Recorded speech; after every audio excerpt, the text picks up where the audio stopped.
competing with all of the other platforms, Twitch being the number one streaming platform. I haven't seen any statistics lately, but I can tell you TikTok is climbing the ranks. I don't know who officially number two, but YouTube's probably number two. YouTube might be number one. Really trying to compete with it though? They don't have as far as live streaming.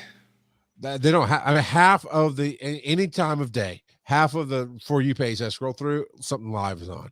I'm not saying they're true. I'm not saying TikTok. Are you asking about TikTok or are you asking about Facebook? Facebook. Yeah. If you wanted to be not grandpas and white supremacists, you got to try. You got to bring creators in. I mean, nothing wrong with grandpas. That's a weird mix. I get it, Kurt. That's a weird mix of. I don't think Facebook. Genuinely, I don't think Facebook cares about people live streaming on their platform. They absolutely did, because they were paying people to do it and they were begging for people to do it. And that's the thing. Okay, Joe, what happened to Pokemon Go podcast on that platform? They took it down because they thought we were a parody page trying to look official. 3 times. Yeah. And twice we fought it and won. The third time I said, forget about it. How many people, for creativeness, for creators, for getting with your audience that way, how many people do you know use Facebook for connecting with creators or audience? So I do, but I don't use live. So I can tell you from a performing arts standpoint, performing arts groups often use Facebook because that's how you announce your concerts, you announce where you're going to be, things like that. But it's not a great live platform. And I would say the reason it sucks is stinks. Okay, we're still in 1980s. I'm not sure that sucks is a 4-letter word anymore. Hey, I just want to be sensitive to Joe's needs. He's but the reason why it's a terrible platform for live is because try to find new content. Try to find anything. It's terrible. Like when I know I'm going live, I have a hard time finding my stuff. Yeah. It's just not good. It's a terrible platform for live. I mean, you can just start with this a terrible platform. But ironically, Instagram way better from a live standpoint, and it's the same company. Well, yes, but only because they bought them. It was built on different architectures. I would argue, trajectory, right? Instagram was built different. And so that's why I think it ended up being a better streaming platform, which we can stream to, but it's very difficult to do. Right. So why not lean into the Instagram thing, get rid of the stupid Facebook Live and just use Instagram as your live platform and hook it into the main page easier. They already do it better with Reels. Instagram and Facebook Reels are all fully integrated. And it works great. Flip through and it's either Facebook or Instagram. Yeah. Interesting.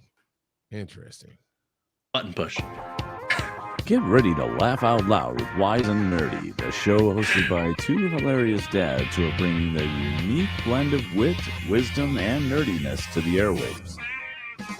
From sharing hilarious anecdotes about their own experiences to giving advice on navigating the ups and downs of life, these 2 dads have got you covered. But that's not all.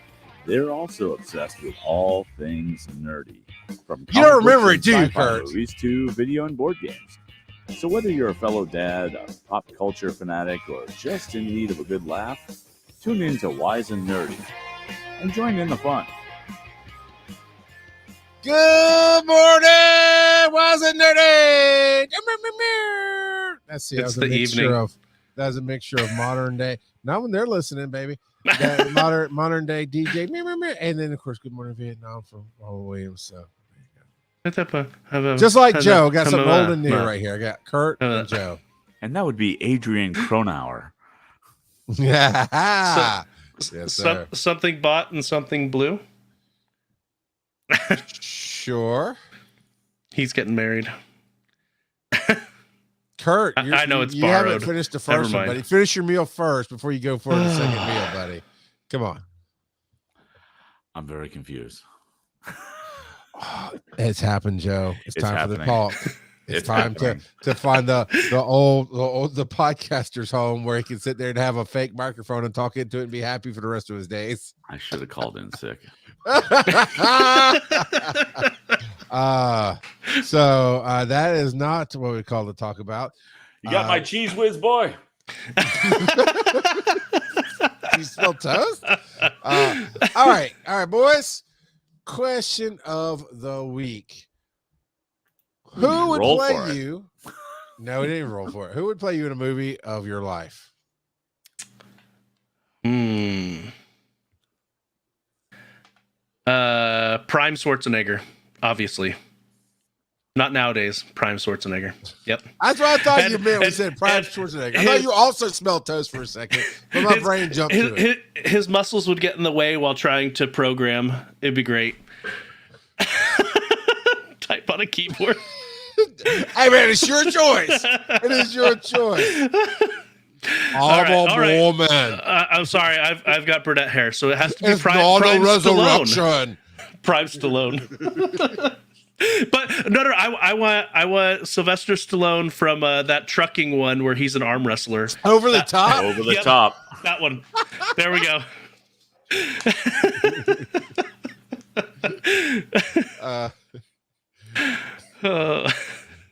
I got too many jokes. I can't even get one out. Kurt, story of your life. Who do you think your choice would be? And Joe, start thinking about choices for me and him. Okay. Let me all right. think. Where's our kid? Our kid is not here. Somebody check Life 360 and find out where Rando Kiddo is. He's not home by curfew. Come on. That's an interesting question because I can't imagine anybody would want to see it. So look, they make movies like that all the time, man. That's half of what Screen Unseen is.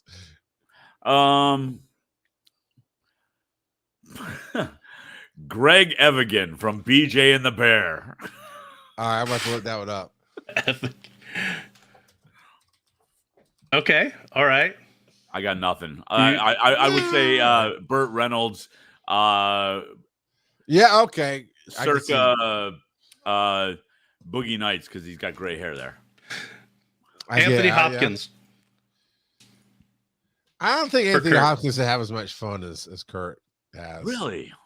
Anthony Hopkins. Jeff Bridges. Oh, okay. All right. Yeah, I could buy into that. Yeah. I could buy into that. Yeah. Richard Attenborough. I understand, but I mean, fine. Just fine. Yeah. Mine. I don't have like a direct one, but I want to be like the Bob Dylan. What did you say? I said Peter Dinklage. But the thing is, it does have to be multiple actors if you really do the story of your life. Sure. So you need young, different ages of whatever.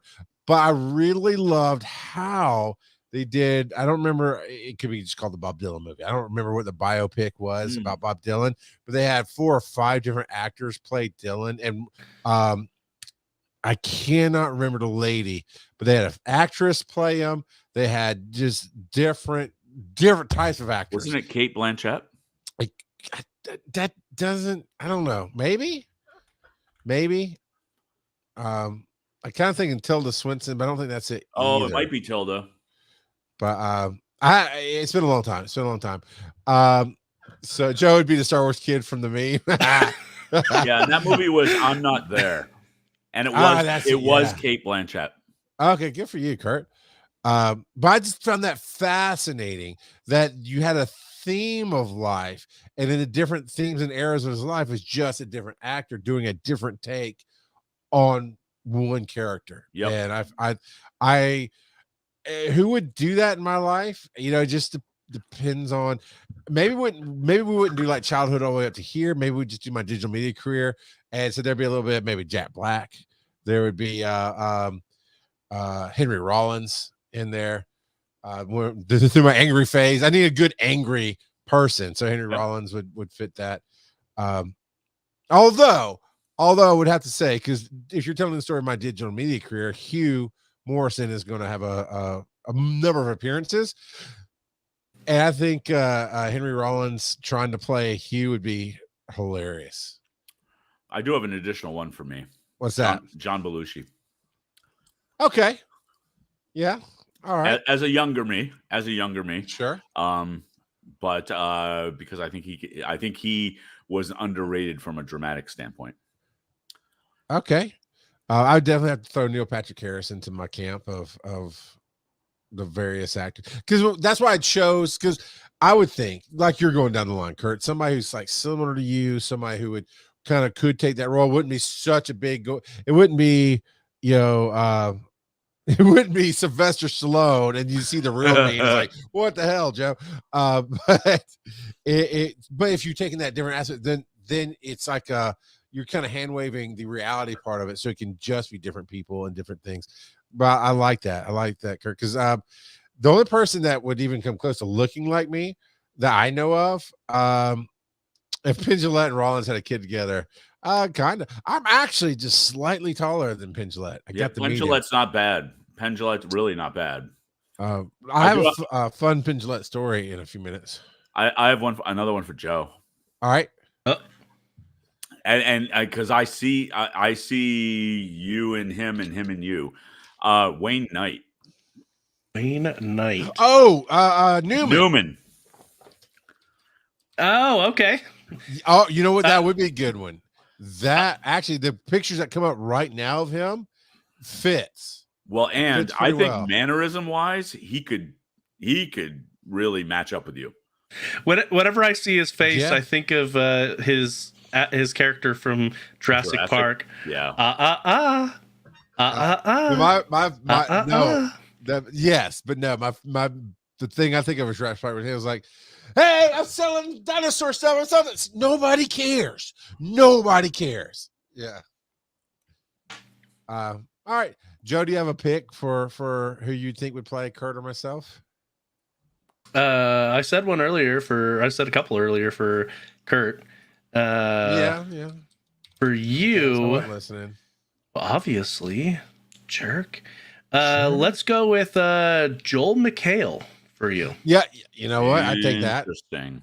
I take that. Again, you're getting the energy versus and the point of life I was in versus like a recreation of me, because it would be difficult because you've got the size and the energy, and it's hard to see those two things together. Joel is 6'4". That's short, dude. I mean, I know it's taller than you, but that's short. He's tall enough. I got a wild card for Charles. All right. I got a wild card too for me, but go ahead. The Big Show. But he can't act. Did you watch that show on Netflix? My buddy wrote that show on Netflix, and I didn't enjoy it. Look. Everybody just needs the right role. Brad Garrett for you. Okay, no. Maybe. All right. Maybe I have to see some more energy come out of him, but maybe. But if you're gonna go wrestlers, it's Kevin Nash, dummy. Not especially you saw the pictures in my house. I had the Kevin Nash hair. Andre the Giant. Yeah, but the dead one. Oh, Andre the Giant today. Not right. Alan Ritchson is a wild card that I don't know. Yeah, I know where you're going with it. He would play the preacher's kid part well. He would play a lot of the areas, but and I mean he wouldn't have to be. He would definitely not need to be as defined of musculature, but I think he would pull off some of it. But how am I, Hugh? Okay, one. By the way, hello, Hugh. We're talking about you. Also, Charles equals Andre the Giant plus Tom Waits. Tom Waits. Interesting. I kind of like that. I kind of like the combo. What do you think about that? I have a young casting for you, like you as the preacher's kid. Young. Okay, all right. Jesse Plemons. All right. I mean, that's not the one who said he was jumped and wasn't jumped, was he? No. Okay, who's that? Okay. Oh yeah. All right. Friday Night Lights. But also he's kind of a psychopath in a lot of the roles. Oh yeah. No, But he would get the awkward down. Yeah. Perfectly. Yeah. Nick Offerman for you, Kurt. I'll take it. all day long. I'll Yeah. take that. I mean, I think he'd do me as well. I think honestly, he could play all three of us. You know? That's it. The story of Wise and Nerdy, played by Nick Offerman. And I got another one for Joe. All right, Nick Offerman's fine with me. Going down that same road, Rainn Wilson. Okay. Oh yeah. So. Oh, Rainn. Oh man. So that went better than I thought it would. Except Me too. I never saw your pick, joke, just coming out of left field. Prime one of the Arnold. first things that came to my mind, obviously. It doesn't need debugging. That dice. Okay, somebody has stolen Kelsey Yard's identity because that's just a random left field. Okay. To Joe, be fair, go there tell are her to about cancel all the bank 150 accounts. Kelsey Yards in the United States. Oh. Let Daddy decide. He's very confused. It's how do I know when to go to the ER? How do I know when it's time to move on to a different show? When we spend a year with different topics and kids still say it wrong. So have your kids record something. No, don't put it back on me. Don't deflect. It's on my list. I'm recording. This some is new on your stuff this annual week. review, sir. This isn't about me. Yeah, random kid, you jerk. You keep saying it. You're gonna call All right, stuff in. Chris Farley was always going to be a good one. He passed away way too early. My wife you know says what? Kevin James for me. Yeah, Kevin. I like yeah, that better. I can see that. I think it matches your energy and goofiness in a good way. Mike Myers, because if you watched, he could play me. If you watched a couple of years, I guess 4 or 5 years ago now, they did a summer series of the Gong Show remake. Oh yeah, but it wasn't Mike Myers. It's Mike Myers as the host. this and dude. Yeah, it took me. I had to stop the show because we thought, oh, Gong Show looks funny. I had to stop the show and go look up if it was Mike Myers. It was just that well done. I could not entirely tell that was him. and he My wife's wasn't like, no, breaking it's not. character. He didn't break character Never. at all. Not once. Not Yeah. while they were shooting it too. Apparently, according to the stories, like backstage and all that, he was always in. All right.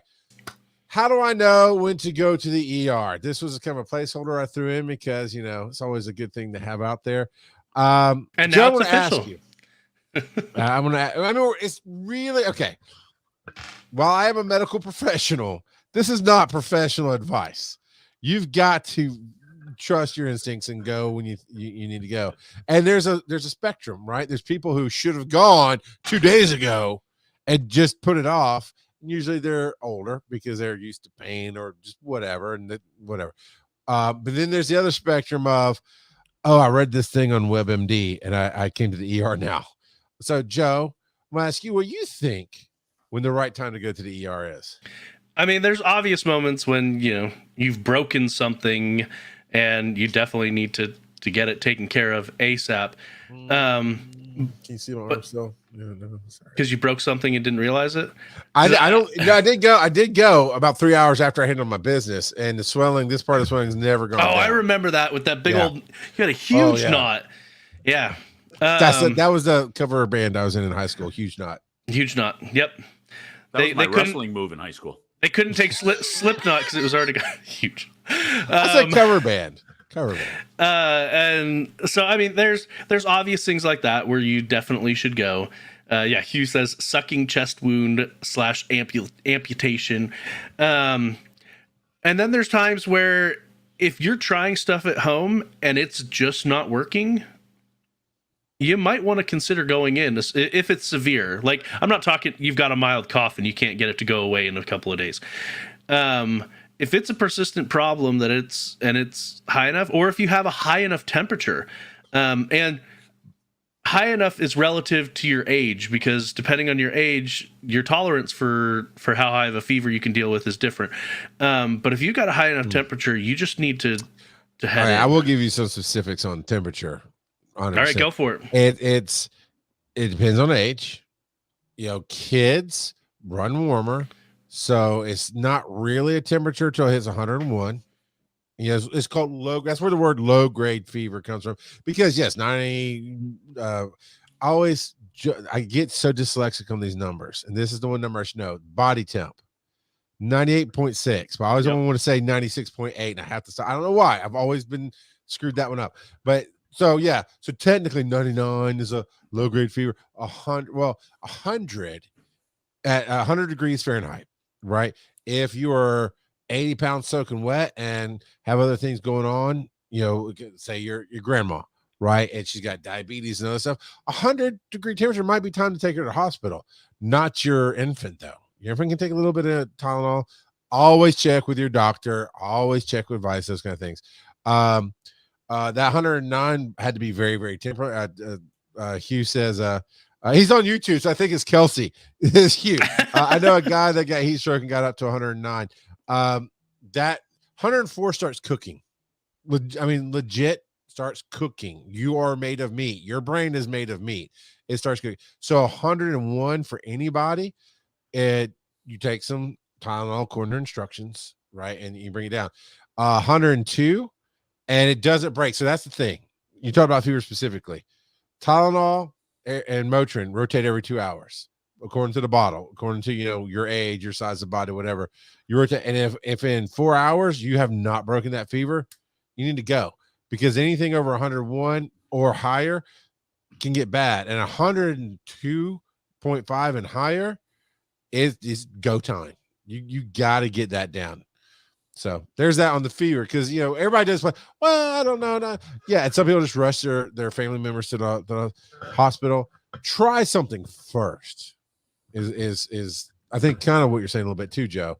Try setting that bone before you call it doctor. In certain situations, try something. Like if somebody suddenly loses consciousness, no, that's not a try something first. That's you need to figure out what just went wrong in that brain. This is where we all realize Joe's never been to African American church. People fall out there.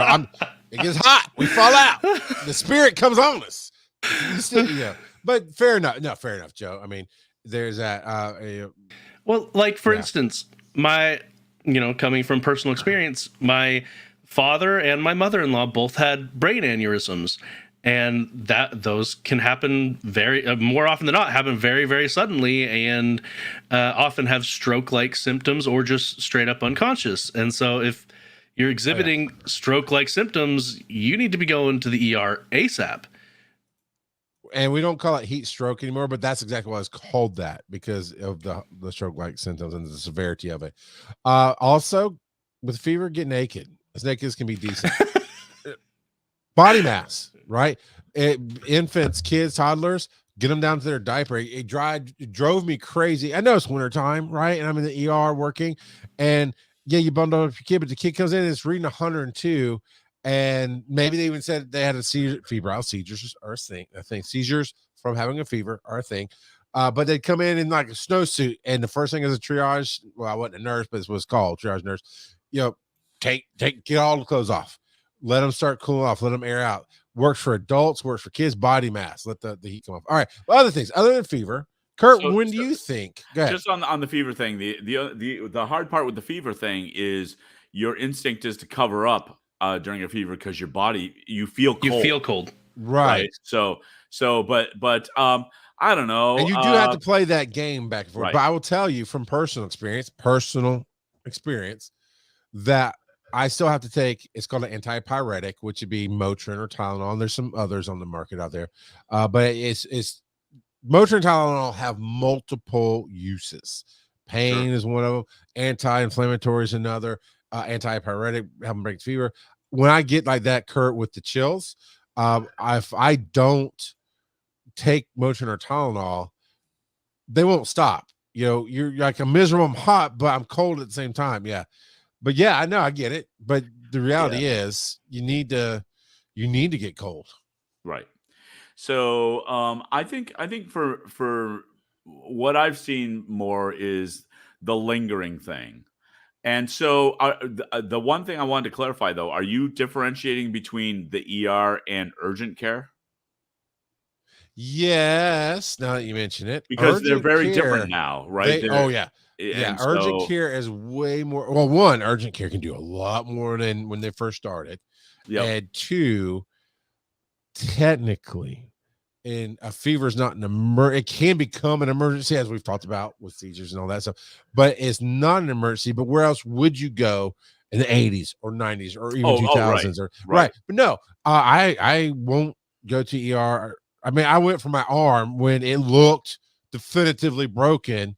I went because that was it needed an X-ray. It might have needed surgery. It might have needed all kinds of stuff. A hospital. It didn't need any of that. But when I can't remember what kind of sickness. I had some kind of sickness. I don't remember what, but I ended up going to the Walmart health clinic, because it was affordable and way more appropriate Right. because it was something that could be handled, needed a nurse or a nurse practitioner or somebody on a little bit lower level than a doctor that could. Let me tell you something, people. We're all trained to a level. And when you're trained to literally any level, but it's not a high bar. When you're trained to a mid-level of medicine, you can read test results. You can turn around and go, hey, XYZ, ABC. Oh, A means here's a test result. B says take this medication. C says it's out there in the pharmacy. Go get it. So you don't always need a doctor either, to be honest. Yeah, it's weird because the emergency room thing is it's the urgent care, right? is Well, what it it's seems to be. supposed to be for it has to be fixed right now. It can't wait till Right. morning. And that's Right. that from the ER standpoint. I do not actively work in the ER anymore, so there's nobody's gonna get in trouble for this. But I will absolutely tell you, especially in the wintertime, flu season. This is pre-COVID, right? COVID was a different thing, and now we're kind of back to a world where it's still flu-esque. Can flu get bad? Yes, it can. Can it turn into pneumonia? Yes, it can. Is COVID different than flu? Yes, it is, but we understand it a lot better. It can handle it a lot better now. Right. That being said, every winter people get sniffy, coughy, achy during the day, and I do not know what it is about the human body, but when the sun is out, we feel better. Oh yeah. And then the sun goes down and it's like, oh, I'm gonna die. And then the ER starts filling up because where else are they gonna go? Doctors' offices are closed, urgent cares are closed now. And it's like, I did this many years ago. Opened up the ER door, came on shift at 7 p.m. I came up and asked, like, how far behind are we? And we're like, we're 8 hours. Unless a true emergency comes in, we were 8 hours behind. And I opened the door in a standing room only. And I said, this is a state of the ER address. Look to your left, look to your right. If everybody's just coughing, go home and take Tylenol. All of you have the flu. We are 8 hours behind. You're welcome to stay. But otherwise, go sleep. The ER emptied out. No lie. The ER practically emptied out for about 30 minutes. Everybody took it for what it was. Like, you know what? He's right. I don't want to wait here this long. But within 30 minutes, standing room only again. Yeah. With the same symptoms, just different people. I think insurance it has something to do with that too. But I mean, obviously broken bones, abnormal swelling of something. Yeah, these are good. Which side is it for appendicitis? I always forget. Right. The Right inside. The inside. Good one. Yeah, Good a sharp pain in your right side. Should probably go. My mother-in-law ignored hers for a couple of days and then went in and they're like, yeah, you ruptured your appendix. We're gonna take care of that. Yeah. Yeah, the sharp pain thing is hard because it's not always emergency room worthy. So let's talk chest pain, right? Yeah. Especially as you get older. You know, when you're younger, you're mortal. You know, it's like, oh, I know. Here's an easy measure if you're serious about, am I having bad chest? Okay, one, if you feel like an elephant is sitting on your chest, you're having problems with your heart. You need to go. I mean, that is a classic textbook. What does it feel like? Man, it feels like something sitting on my chest. GTFO, man. Let's go. Even if it's not particularly painful. Right, exactly. Now, when it comes to the pain of it, here's a simple, it's not definitive. If you're still worried about it, always go get peace of mind, that kind of thing. But it is, if you can stretch or move or take a deep breath and it hurts more, movement hurts more, that's chest wall pain. So that's you pulled a muscle, you hurt something. That was always a test. Okay, I had an 18-year-old female who was working in a factory in the middle of summer, and it was fairly obvious she just didn't want to be there at work, and she was having chest pain. And the first thing, of course, I did the cardiac monitor, perfect normal sinus rhythm. That's okay. Do this for take a deep breath. Does that hurt? Oh yeah, that hurts worse. Okay, put your arms out. Does that hurt? Yeah, that hurts worse. Like, okay, let's walk to the stretcher. Let's go. And my partner's like freaking out. I was like, it's a cardiac. You can't walk. I'm like, cardiac. So here's why I say move or take a deep breath. Cardiac pain does not get better, or true like heart attack level cardiac pain does not get better or worse with movement or rest or breathing. And there's an intermediary pain, but that's why it's like, yeah, no, she didn't want to be at work. I'm not going to call her out on that, but I'm also not going to drag at the time of stretcher that I have to lift up all these stairs to get to her when it's safe, medically speaking. There's zero other. Remind me, guys, before we get off of this, talk about multiple symptoms. Okay. But that's what we look for in medicine. It's not just, is your chest hurting? What else is going on? Blood pressure is fine. Skin's warm and dry. Blah, blah, blah. Just everything. So that's, there's only one thing wrong. So there's a middle ground with chest pain though. And it's called angina, right? People get it a little bit later in life. And it is actual true chest pain, but it is when you get overheated, a lot of times it gets worse because you're out. Classic story that we teach in school. Guy was out mowing the grass. It's summertime, hot and sweaty, had chest pain, felt tightness. And then, of course, he made his way over to the porch, called 911. By the time we get there, what's going on? No more chest pain. But then we use that scenario to teach them, ask other questions, because the other questions are, what medications you take? Well, I take nitro. Okay, that's standard prescription for that. But angina actually can get better with oxygen and rest.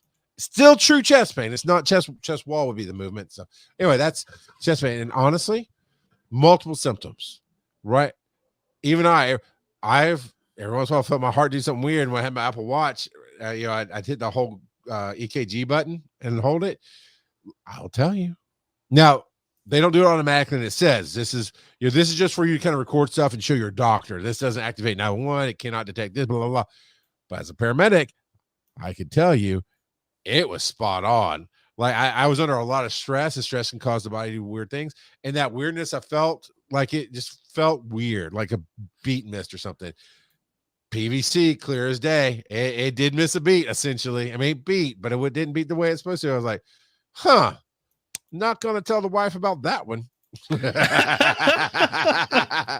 then I changed my diet a little bit, and I started meditating a little bit more, and I don't feel that way anymore. But yeah, so goose fraba. But chest pain, Joe, you said try things, with anything.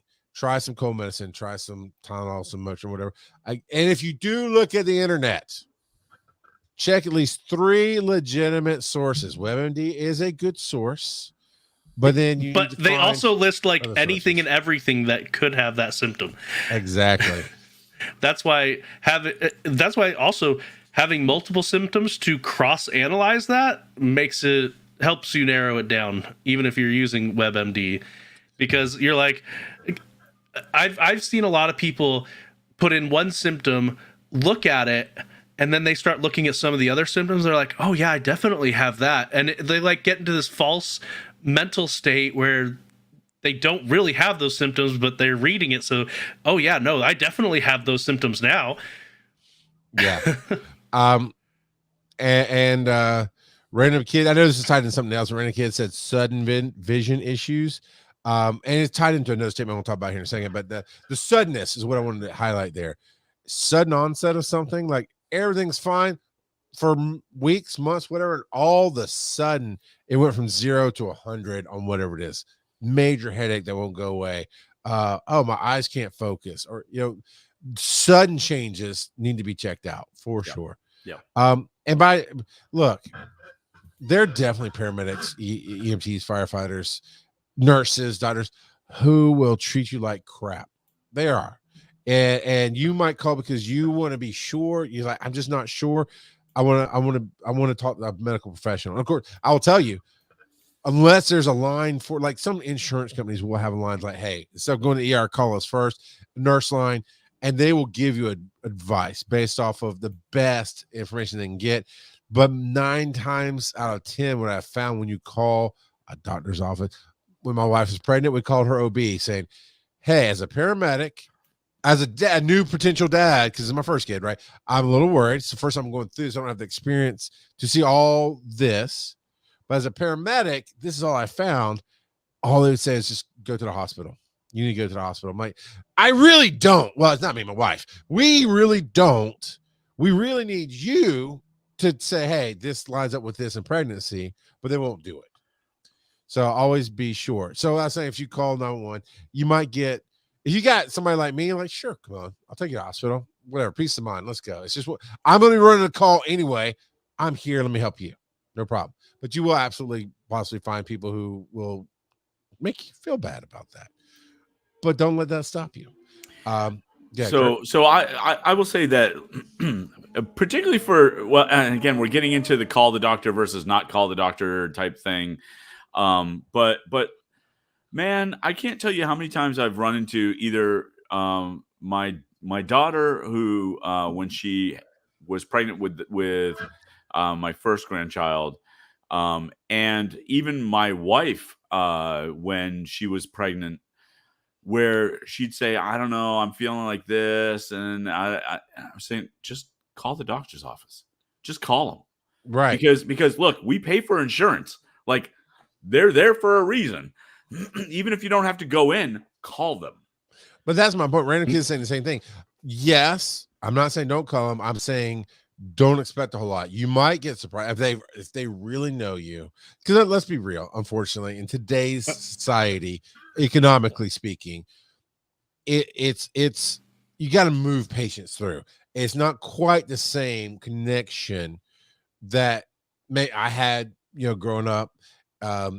Even when we started having our first child, we had an okay connection with the OB, but it's not the same. Even with my pediatricians, it's a group, and when they got the file, oh yeah, I remember you. But if I call on the phone, they would have no idea.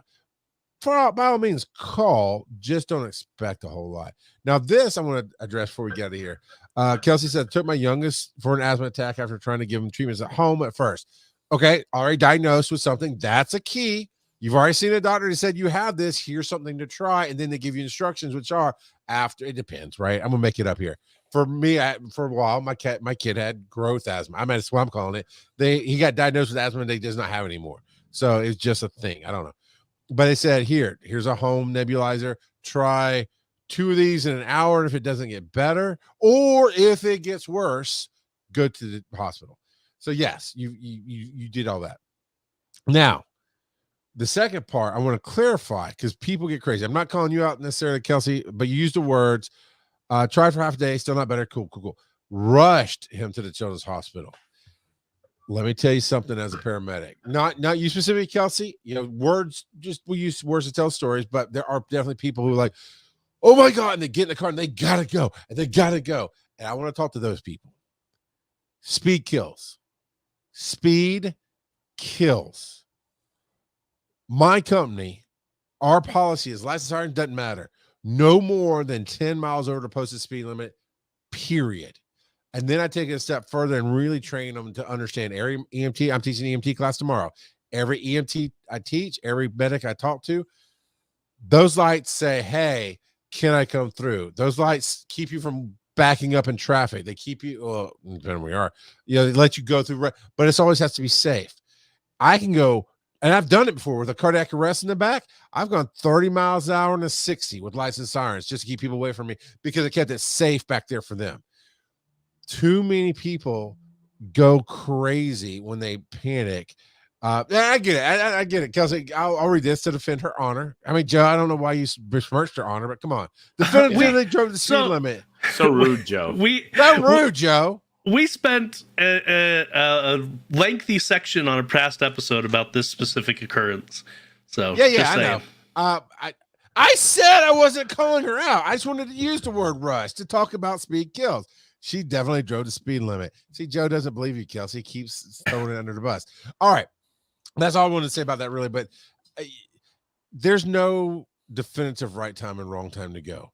And just go be sure. If you're not sure, try it out. Try different things you can.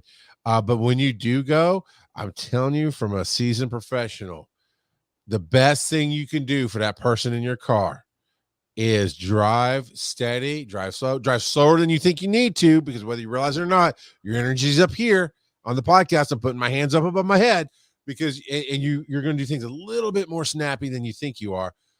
It doesn't help. Just especially if you get pulled over and then people get mad at the cops. And I'm going to, just be safe. Be safe. And one last thing, if you do call an ambulance and they do go, oh man, we got to, and just using your example, Kelsey, oh man, we got to get this kid to the children's hospital right now. Somebody should talk to you as the parent. One parent should always be allowed to go, right? Should. I don't speak for every state and every service, but in theory, I would definitely let a parent go with a kid. But then I always ask before we took off, because there's a team. Usually there's a team in most places. So I take the moment to address the parents like, how are you going to get them home from the hospital? And in this case, like be Joe. Joe's like, okay, I'm going to drive the car. Okay, I need you to do this for me. Start a timer right here on your phone. Start a timer 5 minutes. Give me 5 minutes before you leave this house. And then drive like you're going to Walmart, because your wife and your kid need you. They want you, and you will not do anything for them by driving fast and crazy. And once or twice, legit, again, in a cardiac arrest, I had to turn off the lights and sirens and stop at stoplights because the family was tailgating and blowing lights and like, you're going to kill somebody. And they didn't want to scream at me in the ER. I was like, I'm going to call the cops on you now, just whatever. But I tried to educate them. You are going to kill somebody or get killed. And what's that going to do? And one more thing for everybody, when you're in this nice, calm atmosphere, listening to us do this show and not in the moment, 99 times out of 100, once we're doing CPR, it's not going to help them.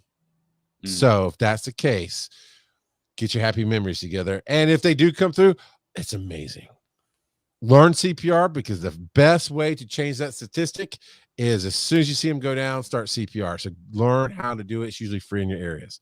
But that's for a placeholder. We talked a long time about that. Anything else you guys want to throw in there? What do you mean we? Roll that dice.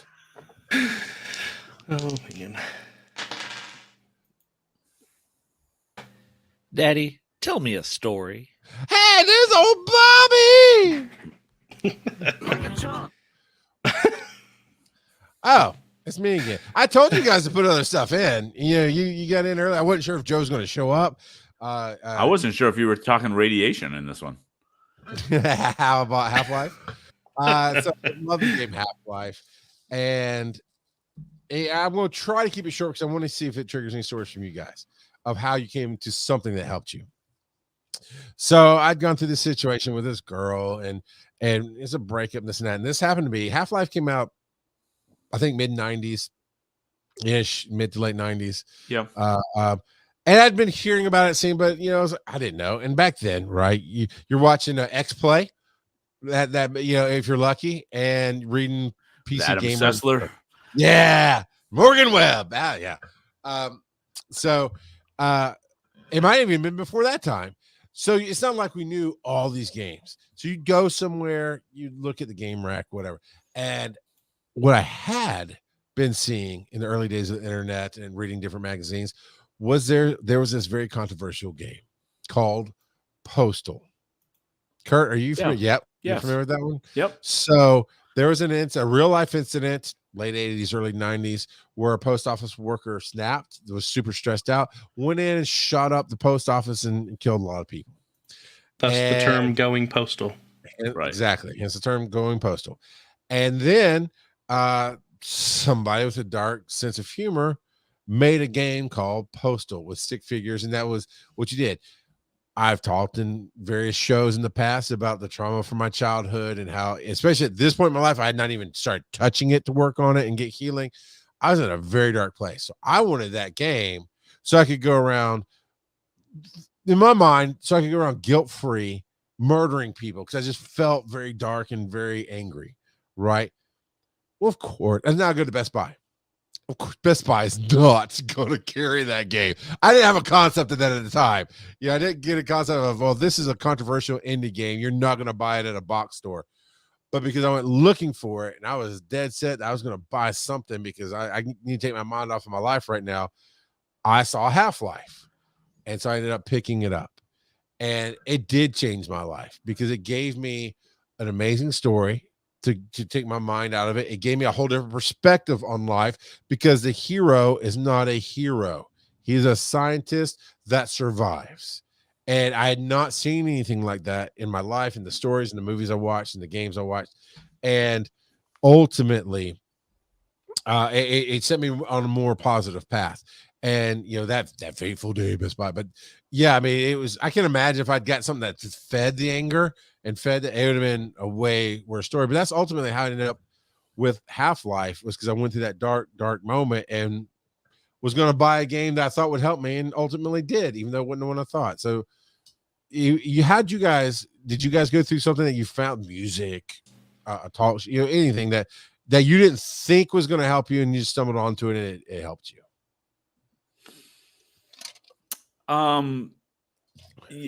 This is weird because it's still pretty current for me. But honestly, weightlifting. It's we all have good days, bad days, but I can take my frustrations out in the gym in a healthy manner. And it also ends up becoming a bit of a meditation slash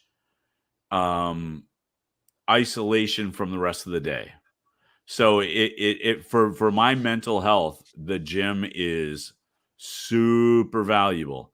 And if I don't go, I become increasingly bad mentally. It's not good for me. And it's weird. And it's not like this weird dopamine rush thing that you hear about people getting when they exercise and whatnot. It really is more of a Zen focus. I'm in the moment, in the gym type thing, and all the other worries of the day are not there. It's my place. So my follow-up question on that is, obviously, from where you came from weight wise, Yeah. and even how you went through your weight loss journey initially. You didn't go to the gym for mental health. You went to the gym for what, the next step in your weight loss journey? Yeah, it had nothing And then to do you with mental health. discovered that, right? Right. Yep.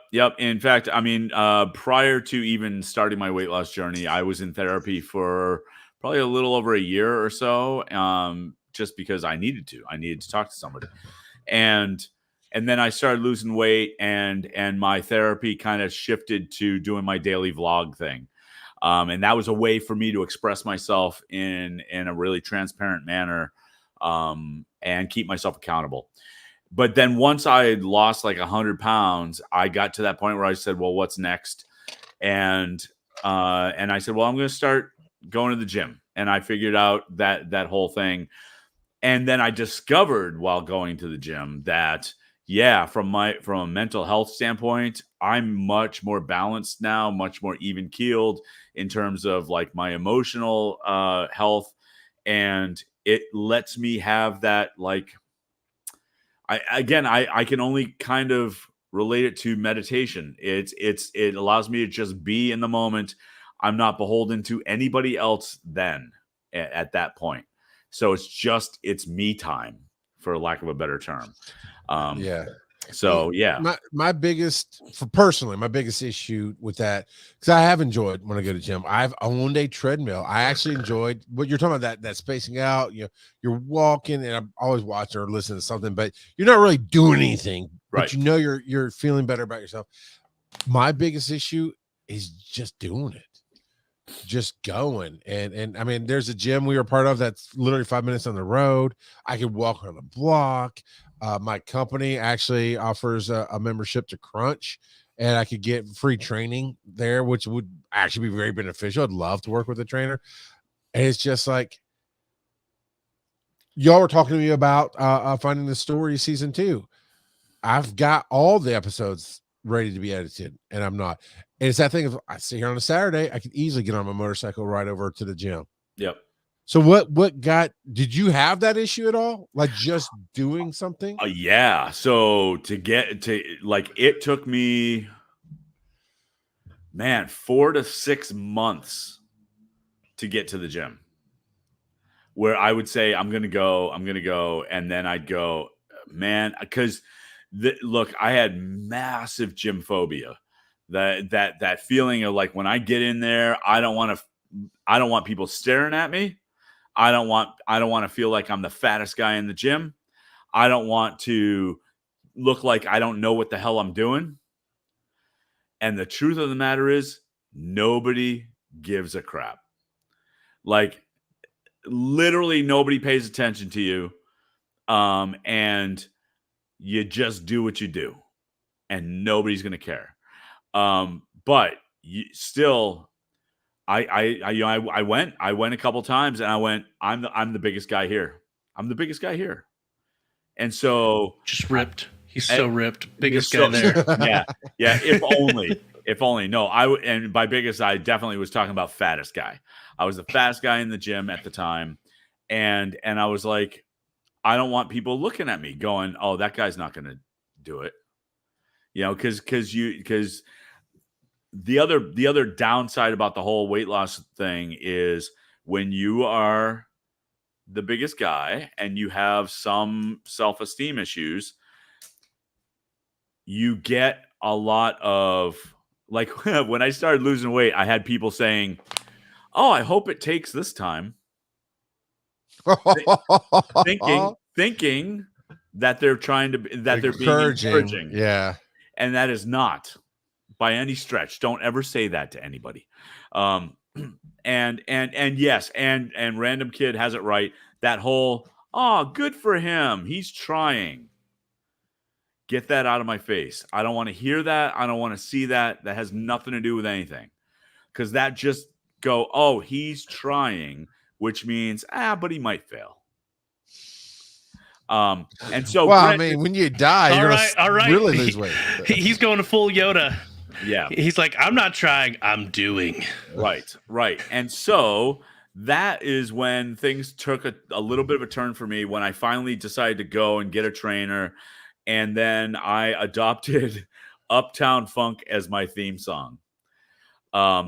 Because throughout the whole song, they say over and over again, don't believe me, just watch. There you go.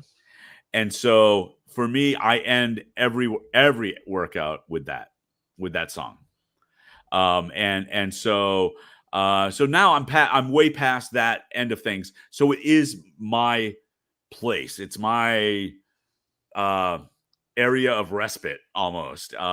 Even a terrible workout is great for me. That's awesome. Yeah. So I'm with you, not from a video game standpoint, but that was one thing that really did help my mental health a lot and continues to. What about you, Joe? I mean, what something you may have stumbled into? Bluey. I'm gonna go with Bluey. So I would have gone with podcasting, but okay. No, my wife sent me a GIF of Bluey just a little bit ago, and it makes me want to be a better father. And it sounds weird, but anyone who watches Bluey with their kids or anything, most of them are going to come away with the same thing, where it makes you want to be a better parent. Because Bluey, although it is technically for kids, it has a lot of messages for parents in it. And it's to be honest, it's one of my favorite shows that's technically geared for little kids.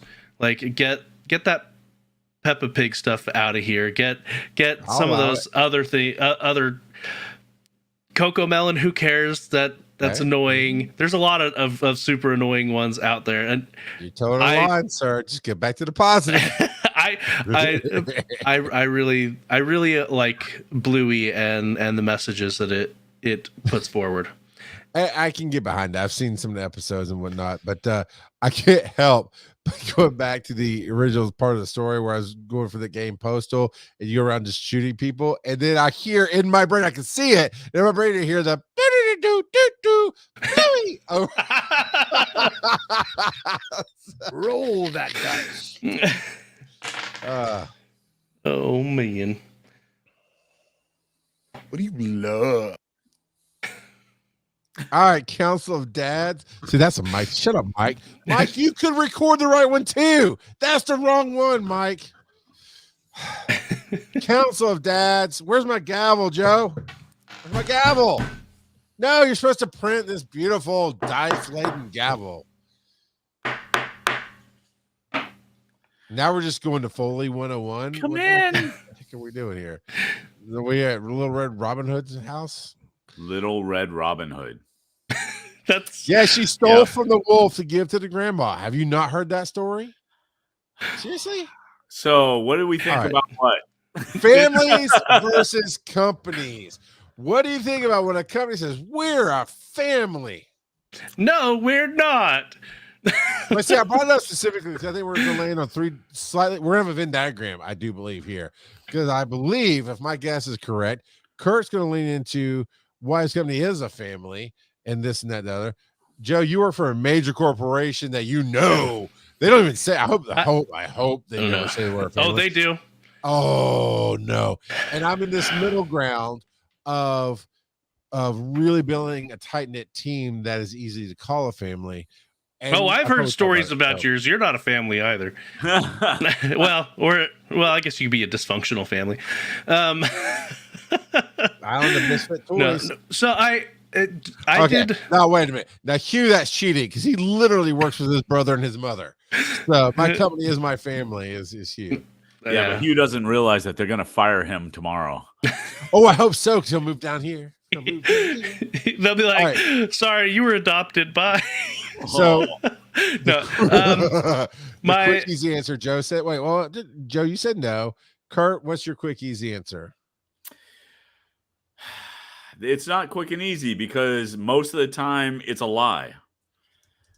But and so there are exceptions. There are exceptions, and they're usually smaller companies. And like for the company that I work for, look, it's owned by my best friend, right? And we've been working together for 15 to 20 years. So it is different. His wife works for the company now. And we work hard to prove to the employees that we're not like other companies. And just an easy example is most companies have a 3-strike rule, right? If you do something wrong, you get a verbal warning. If you do something wrong again, you get a written warning. And then the third one, you're fired, right? We don't do that. And when we are advised by our HR company to put that into effect, we fight against that. We have performance improvement plans that do not equal at the end of this, you're fired, which most companies, if you're on a performance improvement plan, you're fired. It's just a matter of time. We work really hard against that. And it's because people have been burned so hard by so many companies, and I have as well. And once I learned that companies really don't care about you, then things are easier. It's a much deeper conversation. We don't have the 4 hours going to, so maybe we'll do a part 2 on another show. But my overly easy answer, which again, you're right, Kurt, it's not easy, is companies, corporations particularly, shouldn't care about you, because the thing is that you cannot be loyal to a company. You can be loyal to the people in the company. You and your best friend, y'all have done a great job, it sounds like. But you've had other jobs where I'm sure Activation, I don't know where, I forget where you all worked, but I'm sure there's somewhere in your history where you worked for a good person, and when they were gone, the company did other things. But that's the thing at the end of the day, being at the top end of my company, it's like, okay, we got to make things work for everybody, but also I call it balance and flow. You know, we do find that middle ground of personal responsibility, but that's where we take it. The company on paper is the thing. It could go under tomorrow. It could sell tomorrow, whatever. But the people inside of it work. So my easy answer is, secondly, I don't like my family. I mean, I like my immediate family, but not all the time, right? Maybe my wife fights sometimes. Sometimes I get crazy with my kid, whatever. But no matter what, with true family, they're your family. Like my kid could do horrible things. I would still love him. I want him to get consequences for his actions, but I would still love him and want better for him. Yep. But you guys, I mean, not really you guys, but like you're my coworkers. You guys, I like you guys. I love being here. But if we stop working together, well, okay, this is not true for us. But your jobs, we stop working together. I might not even ever think about you again.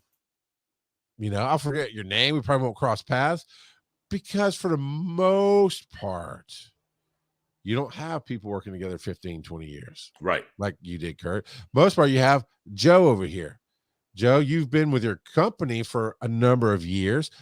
Since you've been on the show with me from Pokemon to here, you've changed departments at least once. I don't think more than that, but yeah. Just once. But, yeah. This past year. And do you meet on Sunday for brunch with the old team? Once a month we go out to eat lunch. Yeah. The old team? Well, the people we like. Okay, good. Okay, so that you can't have people you like. But if that brunch fell off, would it be the end of the world for you?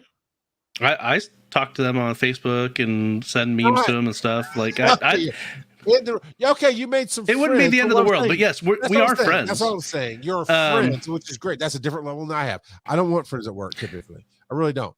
But it's okay. But you wouldn't be calling family, would you? My second child is somewhat named after one of the people I work with. Your answer was no. Companies are not family. So now you're the company is not family, but there are some people that I work with, a couple of coworkers that they're a bit more than friends. I don't know if I'd full on call them like maybe cousins. We'll go with cousins. Like not immediate family, but like the internship that I worked at in college. That was probably the most family like full company that I've ever worked at. The CEO came around talking to people. If we had a good quarter, he would walk around and hand out $100 checks to everybody. He would just spontaneously be like, "All right, hey, I'm getting lunch the last time for you give everybody." $100 check to Kelsey. I'm just saying. He would just be like, "Okay, I'm buying lunch for everybody," and he'd do that about once a month, to be honest. And then he'd have these huge parties after work, be like, "All right, everybody, you're done at this time. Stay on the clock though, and we're gonna have this party." And he'd raffle off stuff, and depending on how long you'd been at the company was the number of, they actually used a bingo roller, and they put names on golf balls, and the number of golf balls that you had in there was the number of years you'd been at the company. And so they'd spin that around and pull people out, and every single time one of the prizes was the CEO's jet skis. And you could take the monetary value of that if you wanted, or you could take the jet skis and he would just go buy his family new jet skis. And so I like that life. Hey, the underlings are happy. You're happy. It's all good. And usually there was that's better than family. Yeah. One of the prizes was usually a 10-day paid vacation for two, usually a cruise. And like, yeah, it was, he had a lot of fun with it. And he was always wearing shorts and a t-shirt, and he would just walk around and talk to everybody. And he didn't make himself like bigger than everyone just because he owned the company. And so that was probably the biggest experience that I've had at a company that felt like family. Okay. Yeah, there's a differentiator between friends that you make while you're working also and the company itself. Like what was funny is you were talking about the meal thing. The company that I work for, every Tuesday morning we have a breakfast meeting together, and we all meet at a diner. And how many of you are there though? 10. Okay. That's a decent number. Yeah. And when somebody can't make it, it's a problem, because we'd rather have everybody there with us. So and it drives people crazy a little bit because we don't answer phones during that time. It's just that's our kind of sacred time together. So it is a little unusual. Yeah, and so one of the things that you were talking about family versus the company, Facebook, other than people that I was friends with before they started working with the company, I do not ever, ever, ever add business associates Yeah, not really. on my Facebook. And not because I'm afraid of what they say. It's a line of delineation for me. I will add them to LinkedIn all day long. I don't care. Yeah. But on Facebook, that's personal and business is business. And I keep I things took a separate. slightly different angle at that. Mine was not that it's personal and business, because I've lived my life out loud. It was, I don't mess with you like that. I was like, nah, we can be friendly at work, but I just don't, I don't give her, I have no interest in Yeah. any of your comments on what I do in my life. I do not want to see your life. I just don't mess with you like that. So yeah. Well, and if you stop working for the company, how many people would you be friends with moving forward? Me is zero, pretty much. Well, and so Joe, it sounds like you'd have a few. Yes. Yeah, and that's okay. That's normal. Like I go back to like all the companies that I've worked for. How many people am I still friendly with and remember? Because you forget people really quickly if you're not really involved with them. And it's like 2 or 3 from every company I've worked for, and maybe less in some of the companies. It's not much.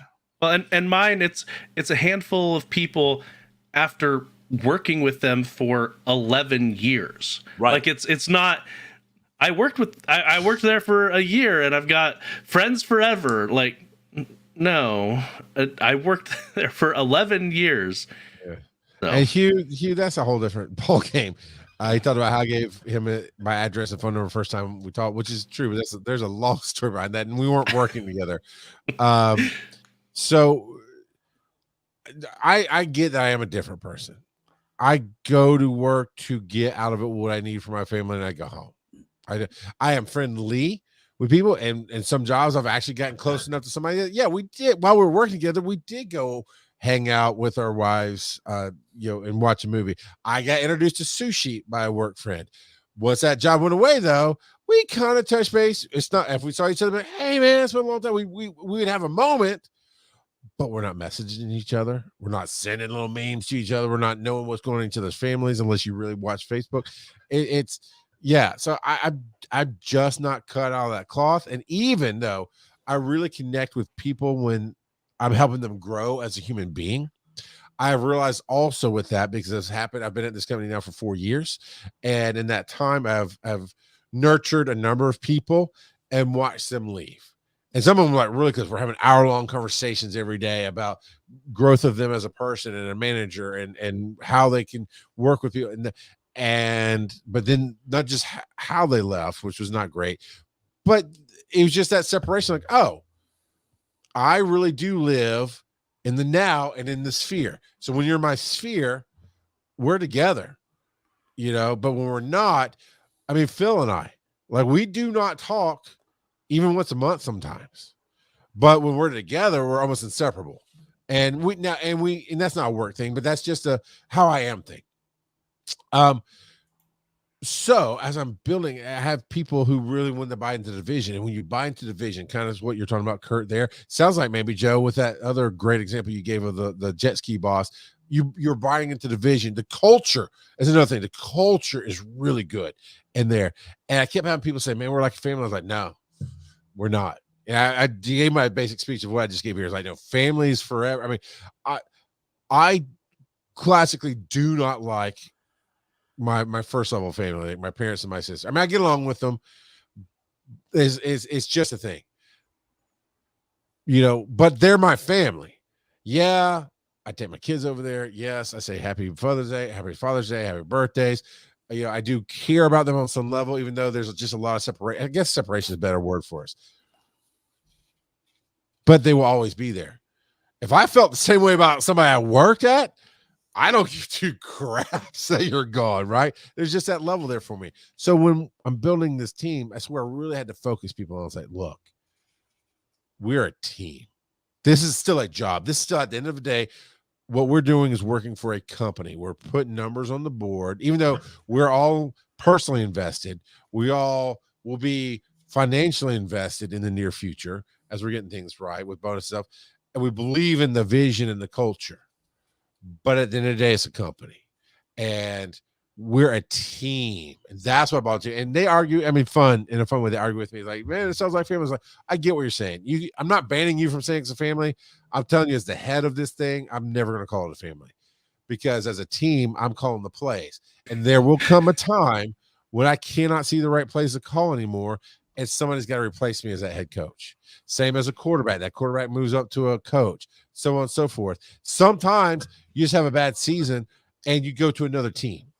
Doesn't mean we don't want to talk to each other. Doesn't mean we'll be happy to see each other. But at the end of the day, we are achieving a unified goal together. And as long as our interests align, we're here. Am I friendly with them? Am I invested in their lives? Yeah. I know their kids. I know their families. I know what's going on with them. And they know some of what's going on with me. But at the end of the day, at 3 a.m, if I have a fight with my wife, I'm not calling them. And I'm not calling you boys either, because I know you're asleep. You're not answering the phone. But there's just, anyway, I just have a real trigger hang up when like we're a family, and we all responded initially, like when we hear, oh, companies, we're a family, because that is the crappiest corporate twisted thing. Like everything in corporate can be great. We've talked about salaries before, but the idea of the basic idea of salary can be a good thing. The basic idea of a union can be a good thing, but it has, as a word, been twisted. Also, in some execution is the word I'm looking for, has been twisted. And I think for me, that's families. When a company stands up and goes, "We're a family," but we're selling the business out from under everybody, and we're taking big checks, and you're not getting anything. Yeah, okay, there are moms and dads who'll do that to their kids. That's just not my family, not even the separated part. So, okay, Joe, what do you have to say there, smarty pants? The real reason Charles doesn't want to call the family is because that would make him the father, and he doesn't want to pay the child support. Hey, with that, we can skip the bad dad jokes. Awesome. Roll that dice. Because Charles is the bad dad joke.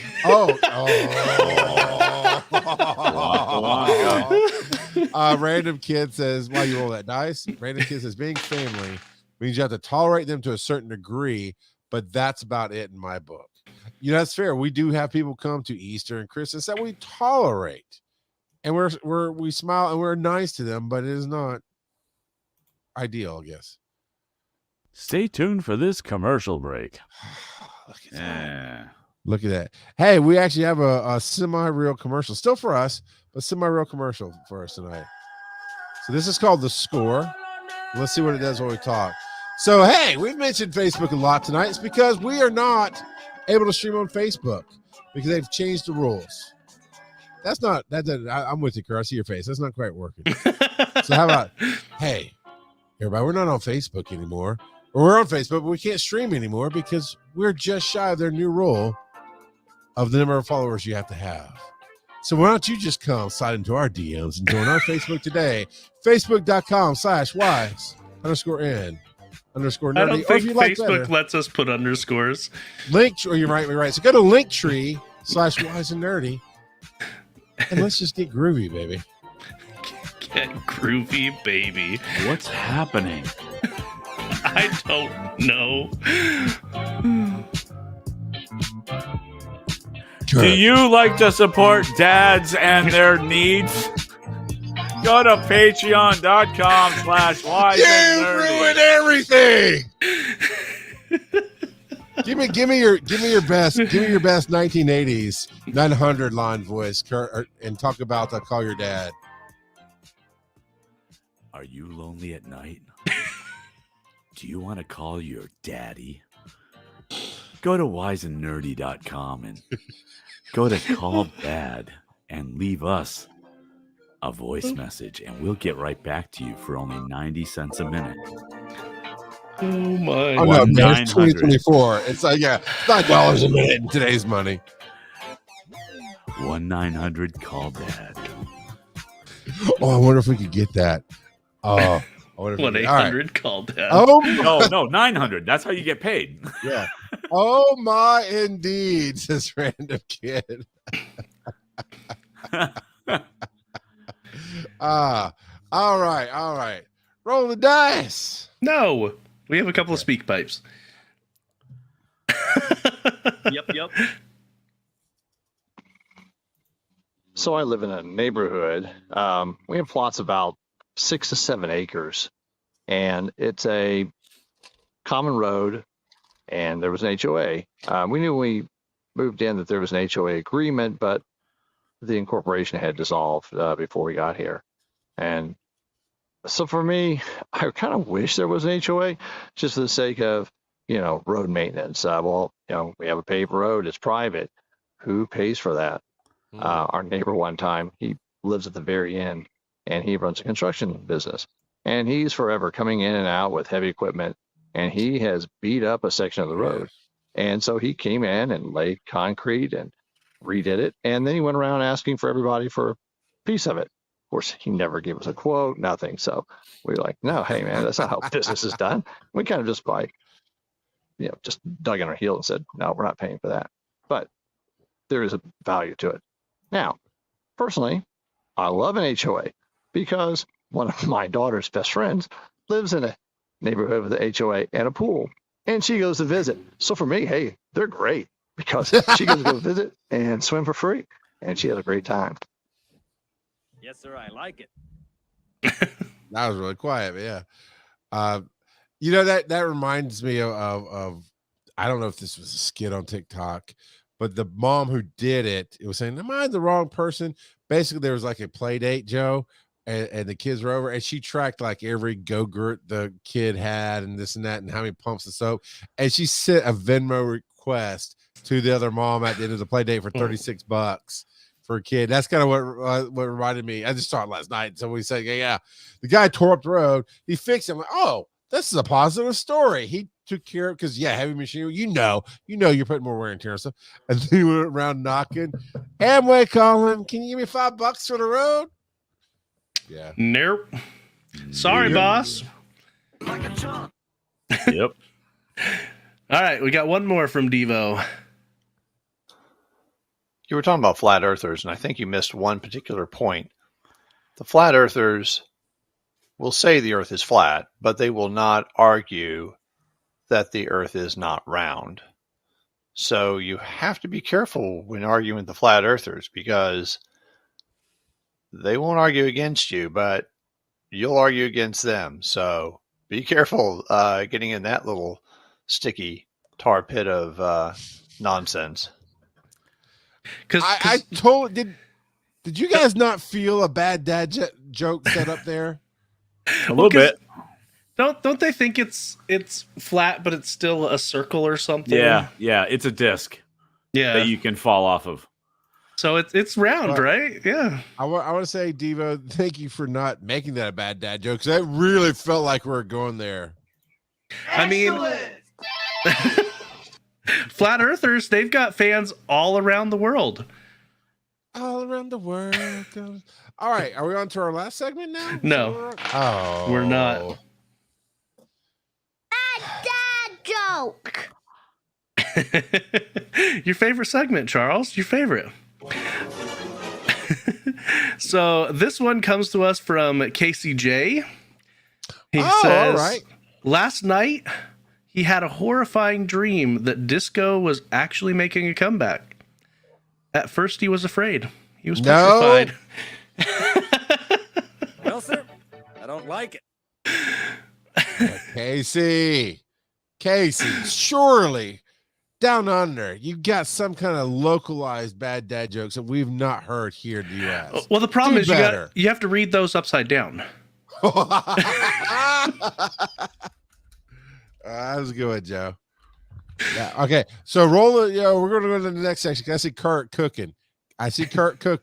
What? Okay. Like there's a dad joke coming. I want to dodge the crap out of it. No, I was just a little surprised that we didn't put a subject into our spreadsheet.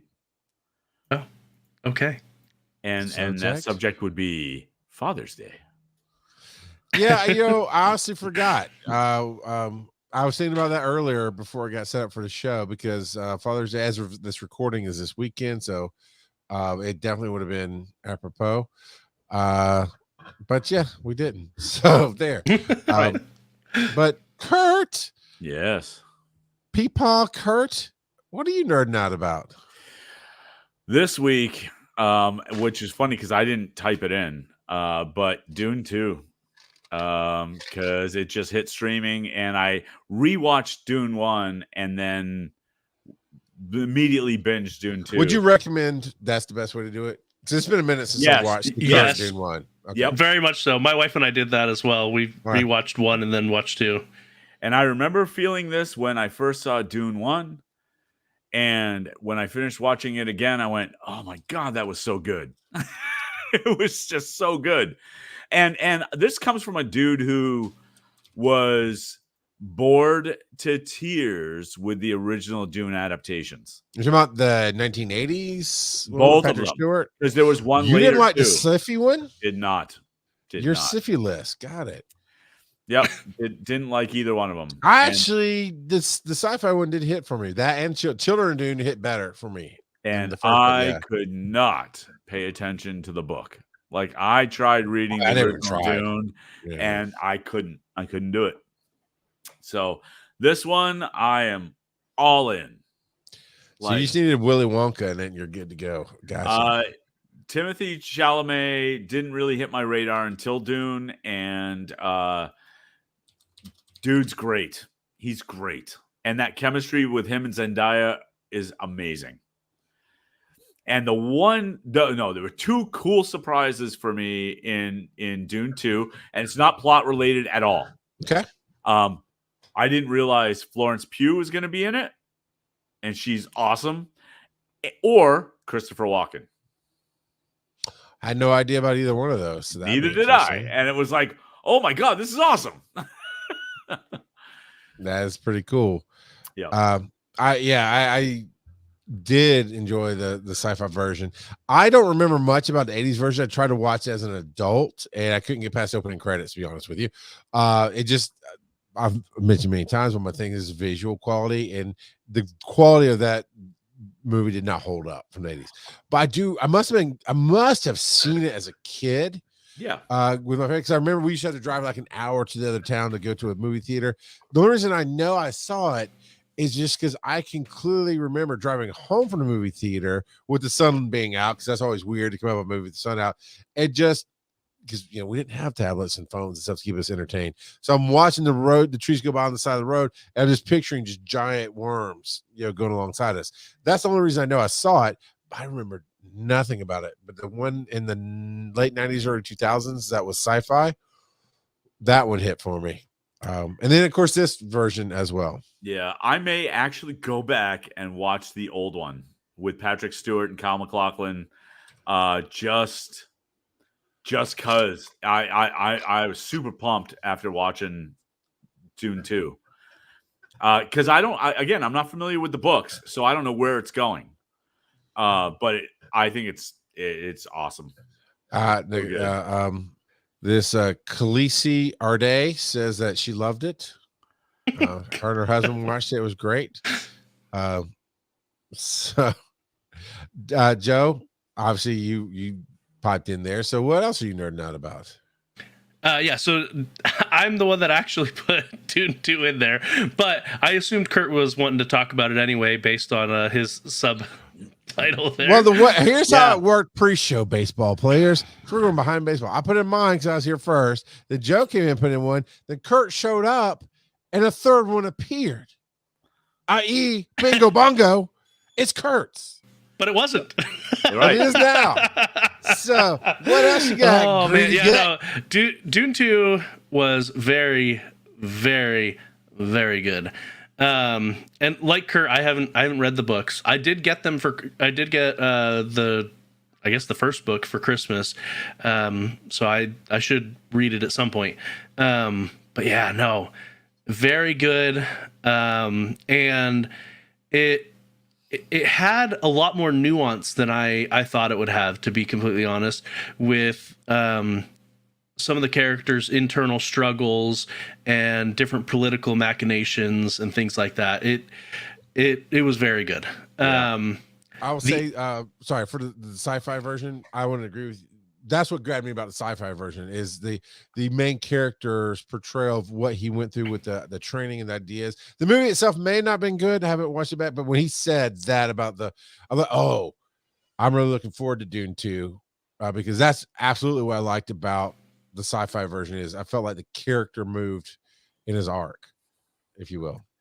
What was interesting to me is that I became way more interested in the Ben Gesserit than I ever thought I would. Like it just, I felt like, okay, that's what his mom's doing. That's cool, but interesting. It must have been just where you were in life when it, because I same thing in the sci-fi version. The Bene Gesserits were amazing. Well, I'm talking about just in these movies. Like, I know. Overall, the Bene Gesserits. Gotcha. Cool. So, it's just, it was weird. It was because I wasn't sure. I went in completely skeptical when Dune 1 hit. I went, I'm going to give this a shot, but man, it hasn't taken yet. And it was great. I want to say they're only planning on one more, right? I think. Well, I mean, probably, but you know how it goes. How many books are there? And they're gonna milk it until they can't. And then they'll make prequels, and then right. But yeah, they'll release an anime. Yeah, if you want to know more about that specific line of thinking, the Dune anime is known as Avatar: The Last Airbender. Go ahead. All right. Nah, that was the worst anime. I know that's the worst anime reference I could give. Well, but what else? And Avatar: The Last Airbender is not technically an anime, but anyway. The other thing I'm nerding out about this week is Sweet Tooth. Sweet Tooth season 3 dropped. I'm not caught up. So they had already planned on this being the final season. They went into it with this being their plan being the final season. But as much as I liked it, I do feel that they rushed it. It does have some pacing issues. Overall enjoyable. I liked it. But the ending especially had some pacing issues the last 3 or so episodes. And I mean, it's got 8 episodes total in the last season. In general, I've liked it the whole time. Charles, have you even watched it yet? I recommended it to you after the last season aired. I think you actually recommended it when the first season aired. Probably. Again when the second season aired. Honestly, it's been on the radar. It's been on the list. We just never got to it. It's done now, so you can binge the whole thing. For those who don't know what Sweet Tooth is, it is based off it's a clown from Twisted Metal. Yep. It is based off of a DC comic, but it is not in the Justice League universe. So let's just preface that. If I remember correctly, it was written independently, and then they approached DC, and DC picked it up. It's a world where a disease that they just call the sick broke out and rapidly spread throughout the entire world. When humans catch the sick, their pinkies start fluttering, and they die shortly thereafter. But another thing that came along with the sick is that no more human children were born. Any children born after that, they call them hybrids because they're part animal, part human. The main character is a deer hybrid. One of the other characters calls him Sweet Tooth, but his name is actually Gus. Gus. And so he's the main character. And I will say, for how I don't even know how old the kid is, but for a child actor, his acting is phenomenal in my opinion. He nails it. And so very good series. I want to say each season is 8 episodes. I could be wrong on that. So roughly 24 episodes for the whole thing. And they wrapped it up on their own timetable. They're not planning on doing any more. Yeah, my wife put in the chat here. that she binge watched season 1 and 2 before 3 came out, and yeah, good stuff. Fantastic. And there's a lot of political machinations in that as well, because there's a lot of nuance to a lot of bigoted people who hate the hybrids and because the sick and the hybrids happened at the same time, they blame the hybrids for all of the death from the sick. They blame the sick on the hybrids. And just like a lot of other shows, it was the pride of humans that really caused everything, because they were trying to make a cure-all for everything. Right. And it turned into the sick. Yeah, and for people wondering, that it's under the Vertigo imprint under DC, which is where they kind of put their non-superhero and more adult-themed things. Okay. So, but yeah, I mean, I'm not caught up. I think I'm only halfway through season 2, but I liked it quite a bit. Yeah, I wouldn't watch this with younger kids. It's not bad per se, but there's a lot more adult themes, and there is some the violence can get kind of graphic at times. To say, not great treatment of kids. Yes. So, but yeah. Speaking of not treating your kids great, I'm nerding out. I'm nerding out about actually hanging out and connecting with my kids on different levels. And that's not treating them great, because with Father's Day coming up, Yeah. I've been campaigning for a new projector for my backyard for Father's Day. Oh, you've been campaigning for that for like a year or a year and a half. They didn't figure it out last year, so you just kept on campaigning for it. I mean, there's nothing to figure out. I legit have an Amazon wish list that is public that I share with them directly, saying this is what I want, and for anything. But last week I ended up going to Clearwater, Florida, for a conference. Things happened with work. Some information hit, put me in a very stressful position, and from Wednesday night of last week and all the way through to yesterday morning, just very high stress, very current things, figuring things out. It was not a great time. However, I've built up those habits of finding my center and finding just those moments of rest and peace, that I actually forced myself to go outside and smoke a cigar. It's a nice enough day. Zoe, my youngest, was hanging around, and she asked me, as this is her way of saying she wants to hang out. She'll come out and go, "What are you doing?" And it's always at the most inopportune times, like, "Well, I go out to the backyard to smoke a cigar. What are you doing?" She goes, "Well, I am going outside to smoke a cigar." I'm like, "All right, let's see how that goes." Which of course she didn't, but we got to talking, we got to hanging out. We ended up doing some dueling TikToks. We're both recording at the same time, and asking questions. And then she asked, so we did that, and we posted it, and of course her account's private, but you see my side of it, and Erin, her mom, she saw the other side of it. So and maybe later in life it'll be funnier when it's safer for her to release those more to the public. But then, as we're sitting, we're chilling, we're talking, she wanted to do another one. So I had a lot of fun doing that, and messing with her and asking her questions. As I said on the show, redid the computer so it runs faster, it's better. Crosby and I've been tweaking some things with the computer, working together on that and the sound to kind of get the best experience.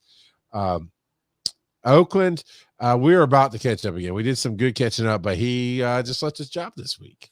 And we're going to talk about that and some choices in life and just catch up and talk. He will be, he hit 19 this year, so he is at that moment of like, let's see where we can help you get to the next level.